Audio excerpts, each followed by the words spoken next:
अस्सलाम वालेकुम दोस्तों, उम्मीद करता हूँ आप सब खैरियत से होंगे। दोस्तों, आपके सामने अभी एक भाई का काम करने लगा था। ये भाई आए हैं इंडिया से मेरे पास काम करवाने के लिए, ठीक है।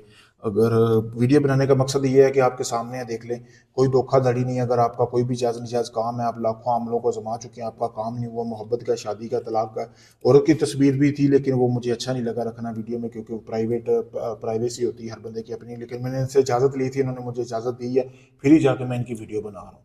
तो अगर आपका भी कोई जायज़ नजायज़ काम है, मोहब्बत का, तलाक का, शादी का, सास-ससुर को काबू करना चाहते हैं, आपका कोई भी काम जो अभी तक नहीं हुआ, आप काफ़ी अमलों को आज़मा चुके हैं, मैं आपको यही कहूँगा कि आखिरी उम्मीद समझ कर मेरे पास आएँ, मैं आपका वो काम मुकम्मल गारंटी के साथ करके दूँगा। जैसा कि अभी ये आपके सामने वीडियो प्रूफ़ है, भाई को देना है मैंने, ऐसे ही आपको वीडियो प्रूफ़ भी दूँगा आपकी अमल का, ठीक है। तो आपका कोई भी किसी किस्म का काम हो, यूके से, इंडिया से या कनाडा से है, रील बनाने का मकसद यही है कि आप को पता लग लग सके कौन बंदा काम करके देने वाला है। जो सिर्फ कुछ लोग हैं जो सिर्फ पैसा लेते हैं, ढोंग करते हैं कि आपका अमल चल रहा है। मैं जब अमल शुरू करूंगा, बाकायदा आपको वीडियो प्रूफ भी दूंगा आपके सामने। वीडियो में अगर आप साहिब अक्ल हैं तो आपको पता चल गया होगा वाकई ये बंदा काम करने वाला है या ढोंग है। शुक्रिया दोस्तों।